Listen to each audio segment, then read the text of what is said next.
Thanks, Madhuri. I have a wonderful set of panelists here. Two of them who are our portfolio companies, and Hari, who's actually uh, also on a board and has been a very active angel investor in his own capacity and has really scaled up quite a few companies. So I'm really looking forward to a very exciting session here.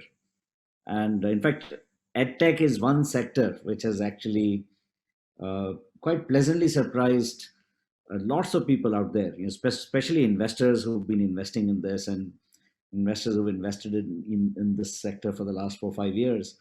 I think there's some very interesting trends which are emerging. And I was just looking at a report which came out recently from DPIIT, which is talking about the size of the sector.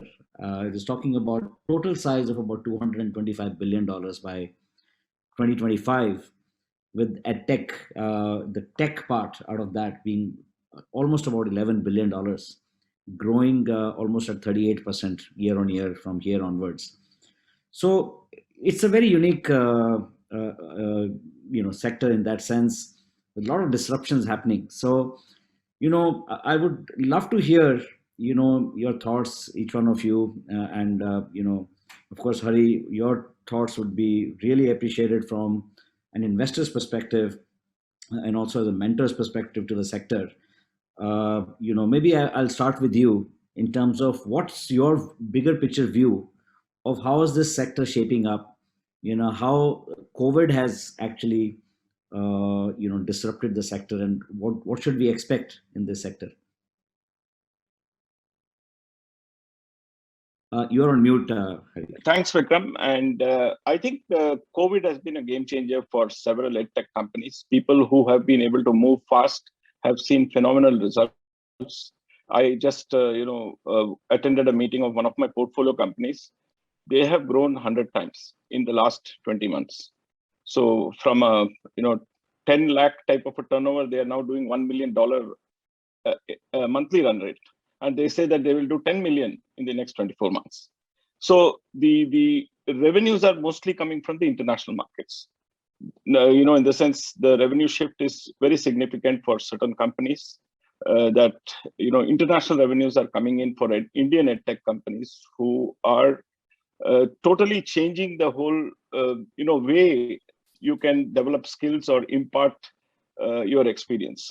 So I would say that we are in very interesting times. Nobody knows what are the opportunities, but there are plenty of opportunities out there. So niche opportunities are really scaling up very fast. They're going viral. For example, even expectrons, if you see the way they have grown, it's very fast and rapid, which we could not expect a EdTech company, let's say 5 years before, to scale at that rate. Today, there are a number of companies which are growing at a very phenomenal rate in this space. And there is also, investor interest has really increased in this space. So there is a lot of money available if you have the right model, if you can disrupt a space or choose a niche which has got a global appeal. And having a world which is full of multiple languages other than English, the opportunities seem to multiply, because many of these languages, especially in India, we are not even touched the surface of that. So I would say that COVID has been a game changer. Everybody has accepted technology. Earlier there was a lot of hesitation in the education sector to accept technology, especially the conventional educational institutions, but parents and children have accepted it wholeheartedly, and it is creating a totally new community now who do not like going to schools or do not like doing physical classes. They just like everything online. It's just like the gaming industry has evolutionized. The education industry, because of technology, is moving more towards the gaming industry, in the sense it's all gamified education. So with these words, I would leave the other panelists to share what they have to say. No, that's really interesting. I really like the fact that you said niche opportunities are growing fast. And Jatin, I think your business model is very unique. So I would like you to first start with explaining what your business is all about. What kind of markets you're targeting, and talk a little bit about how this entire change and disruption is actually impacting your business. Yes. Yeah. Thanks a lot, and it is really insightful to hear the insights in this market. So Expertrons as a business, I mean, we are essentially Netflix for careers. And we are serving, I mean, the aim of Expertrons is essentially to serve the 1.85 billion professionals globally who are going to change their careers 5 to 7 times in their lifetime. And on our platform, we have quickly scaled to 5,000 experts in the last 18 months. And we have seen these experts coming here, sharing their experience of how they landed a dream career at, say, a Google, Facebook, Microsoft, OnePlus. Not only a job or an internship experience, but also, say, a B school experience like IIM, ISB, Harvard Business School, so on and so forth. And I mean, pandemic has been a very different time for us. I mean, essentially, we closed our seed and it was all pandemic post that. So most of our, I think, company's lifetime has been during pandemic. But yeah, I mean, and content, I mean, being a content first platform, we have kind of seen a really good surge in terms of the consumption pattern, in terms of how our users are consuming it for lifelong learning, for landing a right professional opportunity. And I mean, interestingly, how the landscape is shaping up, even in the higher education professional side, you can actually see more of unicorns coming on the EdTech side. Like you can actually see, be it from Byju's, the great learning which is on that side, or be it Upgrad coming new into the unicorn market, or even Eduritus, Simply Learn for that matter. So you're actually seeing more and more unicorn joining in the higher education professional space. And I see kind of a lot more happening. We are just scratching the surface as of now, because there's a huge potential in terms of everyone wanting to get the right professional growth, everyone wanting to get the and do all of it at the convenience of their home, at the convenience of, like, have the power of network and everything right at the convenience of an app. So there were apps to order food, or there were apps to order a cab, but that, I mean, there was nothing on this side of professional growth. So I mean, this is just scratching the surface. We are just at the start of what we are building now. Yeah. Very interesting. Gaurav, I know you have something very interesting going on as well. And Hari earlier mentioned that there's also something called internationalization of education happening. And I think you understand that very well. So why don't you explain what you are doing and how are you looking at this entire disruption? No, thank you, Vikram. And Hari, that was very insightful. The couple of lines that you initially started off with. And I think, so yeah, to everybody, a brief introduction. I'm Gaurav, co-founder at Purple Tutor. We are one of the world's first hybrid live learning platforms, wherein we try to bring AI in the classroom to give customized, personalized learning paths for children. And we are focused right now towards computational thinking. And now, Vikram, like you rightly said, I mean, we're very international focused. And I think that was something by design in the company. It's really gone after, and we are right now a 24/7 platform. So we have customers all over the world, right from, Far East, Japan to US to all the markets. And I think it's been a very, very sort of strong learning for us, wherein we have gone to those markets, iterated, and actually sort of catered to those platforms, to those countries, in the sense that we've really maintained quality levels, really tried to iterate in terms of what are the kind of demands that exist in those geographies in terms of course structures, the kind of teacher trainings that are required, because we do have teachers. And I think it's been very interesting to figure out that there has been a very high adoption of what we are offering in terms of the customers there. And I think the way we've looked at it, I mean, surprisingly, like I was looking in the past, actually, there have been very few companies in India that have been in the B2C space based out of India, servicing customers internationally. And I think we would like to think that we are one of those companies who've tried to get that right. I mean, traditionally, it's been in the past, the B2B SaaS companies, typically in the technology space that have done that. And I think more and more EdTech players are now seeing this, because, it may be the earlier years of what Infosys did in the tech space. EdTech is doing that to some extent right now internationally. So sitting out of India, but servicing customers internationally. And I think we've seen very good adoption rates in our company. So specific to your business model, Gaurav, if you can just talk a little bit more about that, because we've seen White Hat Junior just within 2 years from zero to getting acquired at $300 billion. And I think this has happened, something very, very unique in the Indian ecosystem. You can just spend a little bit more time about your business model, how it works. Right. Essentially, what we are doing, Vikram, is that we are offering courses on very interesting courses on app development, game design. In fact, we have courses on Roblox, which is 3D game design. JavaScript, and all these. Obviously, the end goal is for the child to get really, upskilled in skills such as problem solving, logic, creativity, which parents realize, typically are very, very important skills. And there is a slight difference when you look at very young children from 6 years, who typically are more looking at, the parents are looking at engagement as well as them learning something. And when you look at slightly older children, when you're getting 11 plus category, they really want something substantial and to be able to showcase it, right? And when we look at the right positioning in terms of what we're offering to these parents, and the idea is to reach out to them through various medium, digital medium initially when you would start off, and then you typically try and build up a very good referral circuit, because that builds a lot of trust, and we see very good numbers coming through when we're looking at the referral channel that is expanding, the word of mouth and more customers referring to others and those coming in. So children typically take a trial class with us, and then they sort of really have the look and feel of the product, the curriculum, right? You see what a teacher actually offers you. You go through a class wherein the child is fully engaged. The parent also is at most of the time in the class, interacts with the teacher. So they're able to get a full fledged look and feel on a free basis, right? And then they sign up for the course.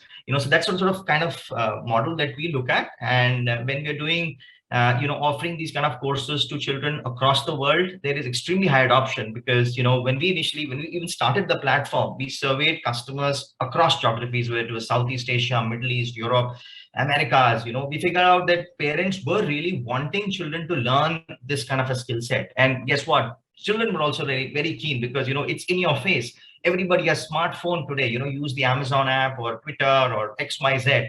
App development is something that sort of strikes a chord with the parent and the child, and there's so many more topics, right? So that sort of finds a lot of takers in that perspective. When you get the right solution with the right quality, I think then parents sort of get that stickiness towards the product.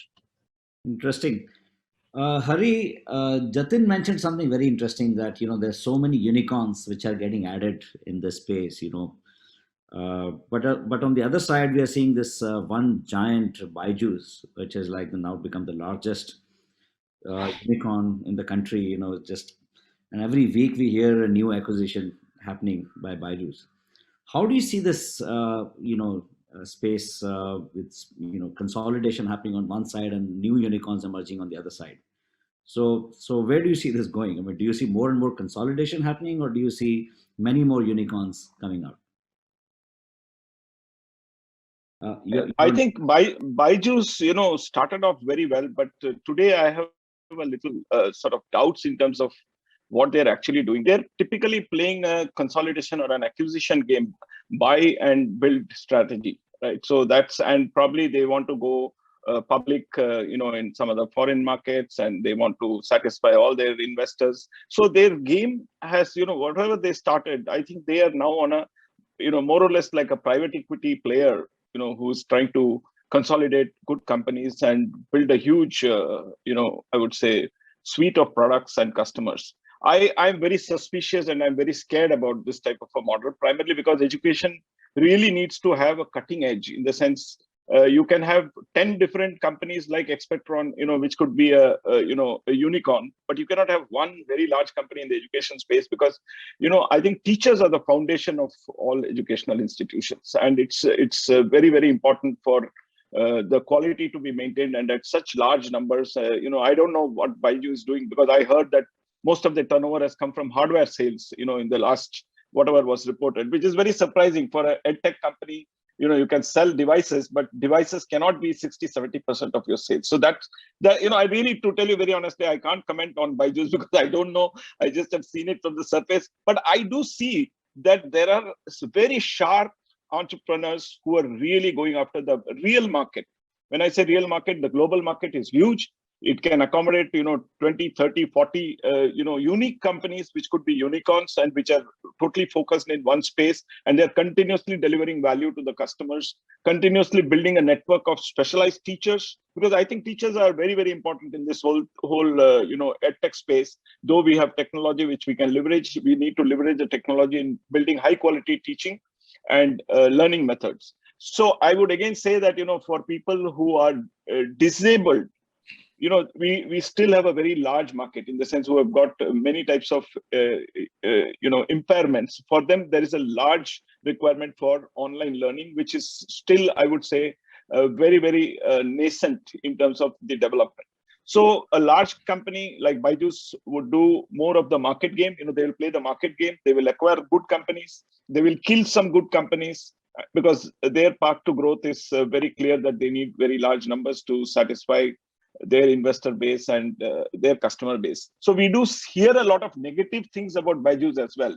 Even with White Hat, we heard a lot of negative things. I don't know how far they are true, but definitely there is some, fire, any smoke which comes out, there is something inside, which is really not good for education per se. So there are many parents who have complained. There are many people who have said that they've got cornered into deals. All those things are not good for educational institutions or the brand per se. So I would say that, yes, Byju's will continue to go, and there are other companies also will continue to grow. But the guys who need to be watched are the people who are the niche players, like two of them here in this panel. They are the people who can really, go into a very large, I would say, size with a specialization which is hard to match. Very interesting perspective, Hari. Thanks for sharing that. So it's quite interesting. Jatin, I think your business model is quite unique. On one side, you are acquiring experts on your platform, right? And on the other side, you have all these career aspirations for people. Is the cost of acquisition of such users high for you? How do you scale up this kind of a business model? And what kind of capital do you think would be required to create a unicorn out of a company like Expertrons? Right. I think very interesting question.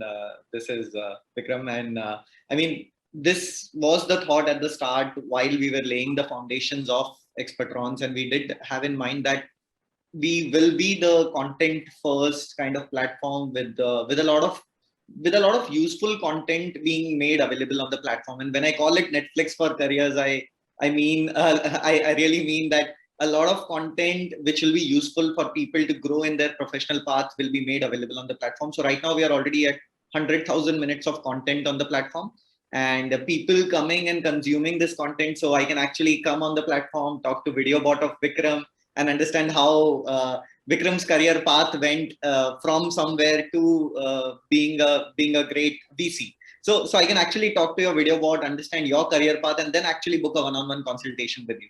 So the way it works is that there is this freemium layer. There is this huge layer of people coming on the platform, watching the content. So this content first strategy makes it even better for me to kind of acquire my user at lower and lower cost. And as soon as, we started with just the Android app, and as soon as we went on the web live and we went on the iOS, we had these 5,000 pages live on our platform. So now anyone looking for, say, Harvard Business School and some name of expert, and they'll also find Expertron's page so that they can go there and actually hear someone about how they landed, say, Harvard Business School. So this content first approach kind of helped us, and always keeping that at the forefront of acquiring our user was always in our mind. And post which there is a lot of personalization which happens when a person, when any aspirant comes on the platform, how Netflix recommends you that, hey, these are the movies you should be watching, because say Vikram, you like comedy movies, so these are the movies you should be watching. Similarly, the aspirant will be given or suggested experts who are matching to their profile. So say if Jatin comes from a tier 2 city in Rajasthan, has done his engineering from a tier 1 college, wants to go to FMCG companies, he'll be looking at experts who are matching Jatin's profile. So a lot of personalization is kind of helping us kind of help the aspirant see the career paths they can land. And then there was this high ticket size product which we built behind it. So now you can actually, the freemium user can just come here, watch the content, be happy, get placed and come back saying, hey, I want to become an expert. This freemium user can come here, book a one-on-one consultation with Hari and kind of learn something and then get placed and can be happy. Or they can actually buy a higher ticket size product from us. So we've built it in such, we've built the funnel in such a way that we are able to attract the user at a lower CAC, because if it is going to be ongoing, and if marketing money or marketing cent is what I'll require every time I want to acquire a user, then I mean the path to becoming a unicorn may still happen, but path to having also a good bottom line, not just a good top line, may not happen if I'm just spending marketing budget as I move on. So we consciously had this call of kind of making sure that we are building value of the platform as we are moving. Very interesting. Gaurav, you mentioned a hybrid model that you're following, right? So, and one of the critical issues in this space is the availability of good qualified teachers, right? So it's becoming a bottleneck for growth for many EdTech startups. How do you see that challenge, in terms of growth for your business, and how do you address that proactively? It's a very, very deep and very good question, Vikram, firstly. And I think it's a real problem. So I think the holy grail problem that we are looking to solve is, when you are scaling a business, how do you ensure there is a standardization of delivery and at the same time a high level of personalization in the classroom, right? And I think the problem starts coming in is like, when you have a small set of teachers, you have star teachers, you can take care of them, high degree of training. But when you scale up, let's say today we're at 300 teachers, but 3,000, 30,000, what happens, right? And I think the idea that we want to do is, we want to make our teachers super teachers, or what we like to call, put an exoskeleton, like Iron Man on the teacher, right? And how is that Iron Man going to work? Is in the live classroom, you will have a third person, typically, which interacts with the child and helps the teacher live in the class. So what we are trying to do, Vikram, is that we are collecting data real time in the classroom, right, of the student profile, and that keeps on sort of getting updated on a regular basis as the student's journey progresses, right, right from every class. And that is accessed at every time in terms of when a critical decision needs to be taken, right? For example, if for a specific child, you may have a certain number of activities to be done, right? You can have a whole pool of activities, but for a particular child, a particular activity might be more suitable. And that makes the class extremely personalized. For example, you may like race cars versus another girl child likes flowers, right? So you give an activity involving race cars, that much more engagement comes in of the child. And that's what we try to do. And just a very crude example, but that's how you try to really personalized classes with so many more tools. So what you're doing is, when you're intervening with technology in the classroom, you're able to control class delivery. And that's what we try to do. And I think that's those platforms which sort of try and bring technology are going to be able to scale up effectively with the quality that we speak about. So I do have quite a few questions coming from the audience here. So let me take up some of these. There's a question from Sumit from Cipra Inc. The question is, what are your views on EdTech's building solutions for the tier 3 and 4, which is the Bharat, in vernacular languages? Example, test prep, upskilling, etc. So, yeah, we'd love to hear your views. Maybe, Hari, if you want to start. I think there is a phenomenal opportunity. Monetization will take time because, tier 2, tier 3 cities, the paying capacity is much less, but there is a huge volume. So, you can get 1 million views of a YouTube video if you can do it well in Hindi or some other regional language very quickly. So there is a huge market out there. And I can see, many students who are posting videos in YouTube from, let's say, the northeastern states, they get almost 100,000 views in no time. So there is a huge opportunity, especially with the local languages in India. And, you can learn anything in the sense today there are skills, there are, subjects. So there is a very good opportunity, but it really needs deep pockets because you really have to build a very large community in order to monetize that. But overall, I would say great market, but needs deep funding. Any of you wants to add to that? I think Vikram, I completely echo what Hari said. I think the critical issue is monetization. I think how people do, because the opportunity, the market is very large, but how you monetize via cross sell, via volume of content, because the users are large. But I think I completely agree with what Hari has said. So I have a question very specific to you, Jatin. There is a question from Jyoti from Rainmaker Securities. She's asking you, can you please explain your revenue model? Okay, great. I think, Expertrons as such, of course, there is a freemium audience which is coming and consuming content. There's the second layer of audience which is coming and talking to the recommended set of experts. And then there is this third layer of high ticket size aspirants coming on board who require not just, they require recommended experts, they require pack of consultation, they require referrals from these experts. They actually require a network of companies.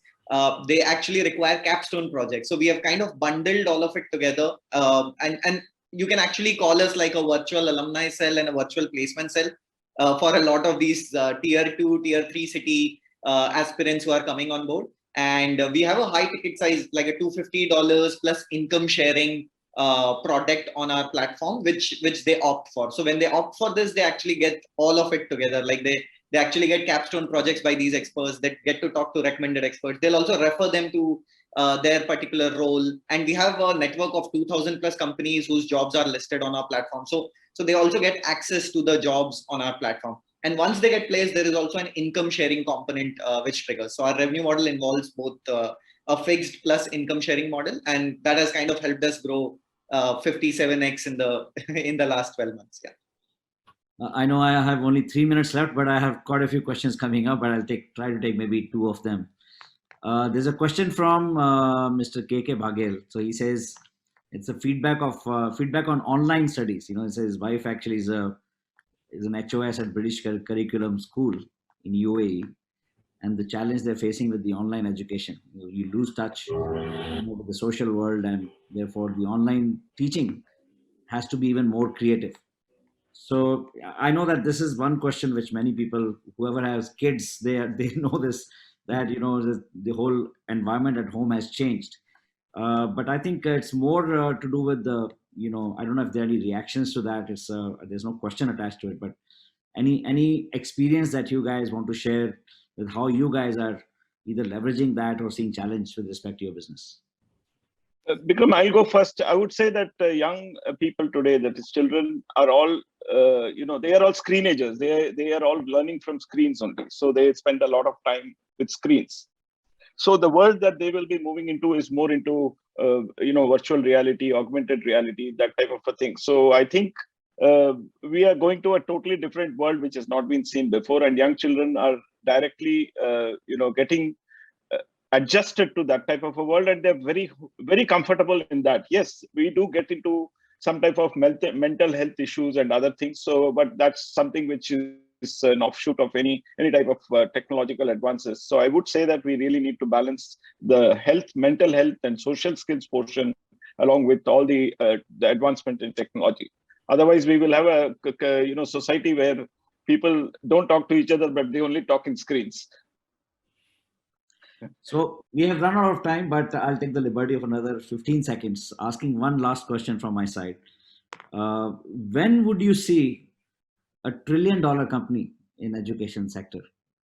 Given the fact that there is a 500 million kids in the age group of 5 to 24 in India, about 250 million school going kids in India, and that is growing. Any kind of immediate reactions on that? See, I would call Apple as an education company, right? Because they sell everything which is directly used in education. Google. So these are already sort of, I would say, trillion operations. But pure EdTech company, I would say it would take probably another 5 years. Another 5 years? Okay. I feel it would be faster than 5 years. Just given the fact how how things are shaping up, how we are actually seeing unicorns coming in 2 years. One just turned in the job EdTech space just yesterday. So, I see things are like coming up really fast, and the way it is changing is I mean, it will also depend on the paying capacity and everything. Of course, I'm not sure will it be from India, but we'll very soon be seeing these companies coming out from different geographies, but sooner than we are expecting it. Yeah. Gaurav, you have the last word. Thanks. So I think next 5 years could be a good, very interesting period. I think just purely from a number of people coming in, the funding, you see I was just seeing data last 18 months, we've had more funding than the last 10 years, by the way, in EdTech. And, all the data tells us that more and more people are solving more problems. There's a lot of funding coming the way to sort of help them. And I think paying capacity of people is increasing. If you combine all this together, I think the next 5 years are going to be very interesting in the EdTech space, and you're going to have multiple unicorns. And I think you could possibly see that, $500 billion companies coming up in the next 5 years. I definitely agree with that. Awesome. We only have this much time today. Really enjoyed the session. Thank you so much. Thanks a lot. Thanks, Vikram. Thanks, everyone. Thanks, Jatin. Thank you.